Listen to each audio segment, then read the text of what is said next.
Hello friends, welcome back to another episode of Rank Vinny. Today I'm going to talk about learning and my journey into learning. I graduated from the University of Kentucky in computer science. I started out in electrical engineering, but that didn't work out, so I transferred to computer science.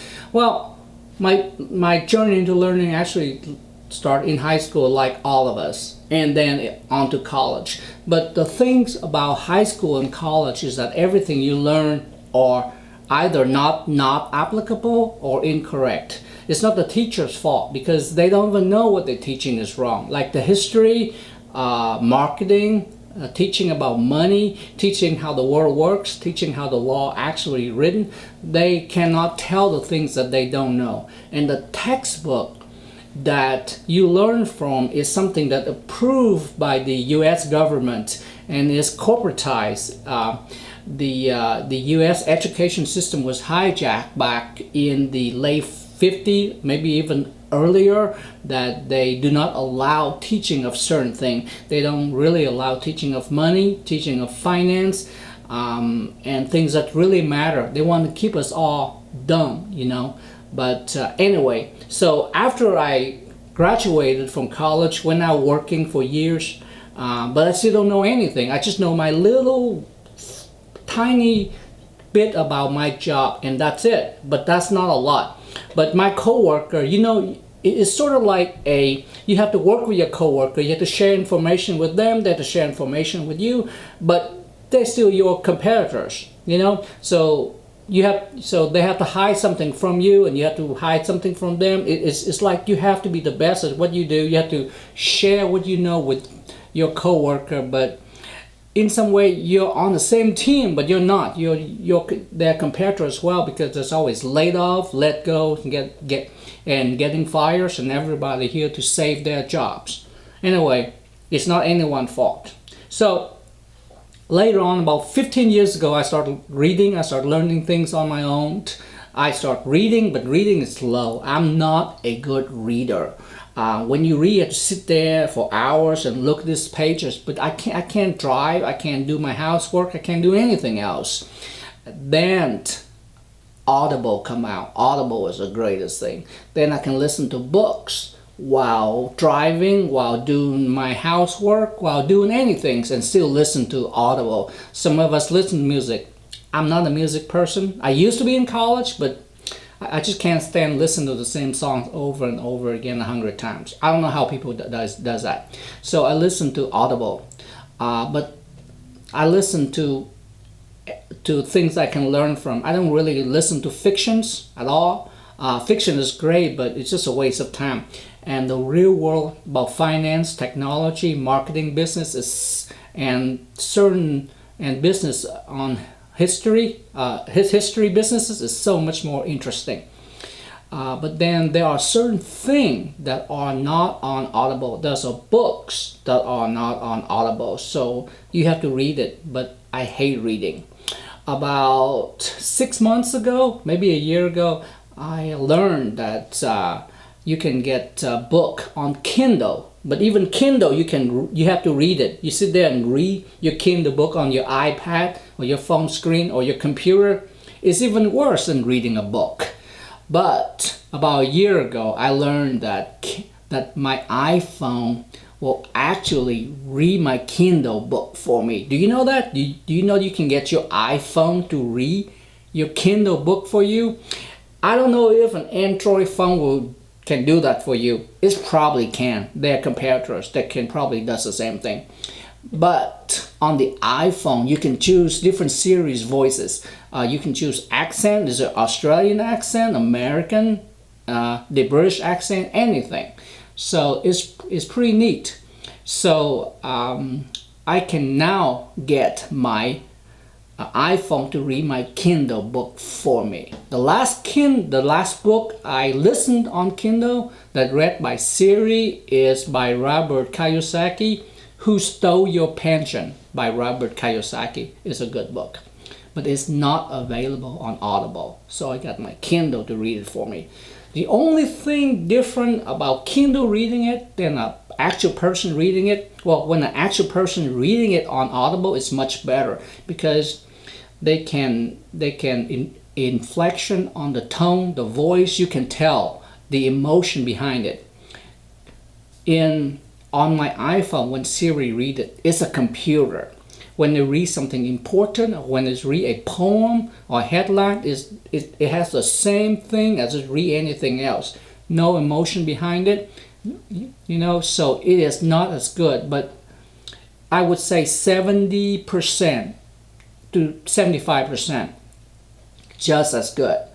And so I just want to share that with you. If you want to learn and the book is not available on Audible, get your Kindle to read it for you. Get your iPhone to read your Kindle for you. If you have an Android, I don't know how to set that up because I don't have an Android, but I'm sure there's a way as well. I'm not sure, but let me go through the steps on how you can set up your iPhone to read your Kindle book for you. And it's a piece of cake. It's like 3 or 4 steps. And here we go. Let me show you this. Okay. Unlock your iPhone, which is the first thing you have to do, and you know that. Okay, now go into settings. Once you're in setting, um, scroll down until you see the section where you see general on the top, and about the fourth one down from general, you will see accessibility. Select that, and then on the next screen you will see spoken content, which is the sixth down from the top. Okay, then select spoken content, and then you will see a bunch of selection in there. You will see speak selection, speak screen. So you want to turn on speak selection, okay? And then the next one is speak screen. You turn that on, and you notice a little icon popped up.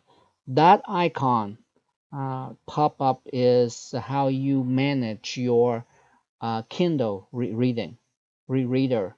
Basically, this iPhone functionality will read the text on the screen, whichever it is, and it will also turn the page on for you as well. Okay, and then you will scroll down, and then on the sixth box down, you will see voices. Select that. Okay, and then you will see a bunch of languages in here. You see English, Arabic, Chinese, Czech, Danish, Dutch, whatever, but you select the top one because we are in the English spoken world. Okay, so select English, the top one, and then you will see English US, the first section, which you can choose a wide variety of voices. You can choose Alex, Allison, Ava, Fred. You can choose a bunch of them. The one that I use is Siri Mail, and I prefer that the best because it seemed to be the best one so far. Some people like Alex, some people like Fred, but I prefer Siri Mail because if the author is a male, then I would choose Siri male. But if the author is a female, I choose Siri female. That's just how I do it. You can do anything you like. But if you want to be adventurous, you can slide down. You can also select English with us with Australia accent, or English with India accent, or English with uh, from Ireland, or English from South Africa, or English from UK. Since I live here in America, I prefer an American accent, and for some reason, most of the books that I have read recently have been written by male, so I choose Siri male, and it works quite well for me. Anyway, that's all there is to it. Not difficult at all. And once you choose your, then um, once you're done, just go to Kindle. You turn on your Kindle book. and then there's an icon popped up that you haven't seen before. That's your Kindle reader. You select that, and from that you click the play button, and that will read the Kindle book for you, and it will also turn the page for you as well. And then once you're done with your Kindle book, you can always go back to accessibility and then turn off big screen, and that icon will disappear. And all there's to it. That's it, friends. One thing I do notice for some reason for my phone, whenever I leave my phone down flat, it will read and turn the page. Whenever I hold my phone and walking around with it, the reading stop, and I'm not sure why that is. I think there is a setting on here that changes this, and I haven't figured out what it is yet. I'm still trying to figure this thing out. But it will read your Kindle book for you. It will turn the page for you if I just leave my phone on the table, or or on the seat of the car. But if I hold it upright, the reading will stop after the page is done. And I think there is a sensor on here that I can turn off, but I haven't figured out how to do that. I just haven't had the need to. But anyway, Siri will read your Kindle book for you. Awesome. About 75%, 70 to 75% of a human voice. It has no emotion or inflection at all. It reads like a robot. Sometimes if it's trying to read a poem or something with some emotion, but other than that, it works great. Well, friends, thank you again for listening. Thank you for your time, and I want to thank you for joining me to for our learning journey together. Um, and I will see you on the next video. Thank you for watching.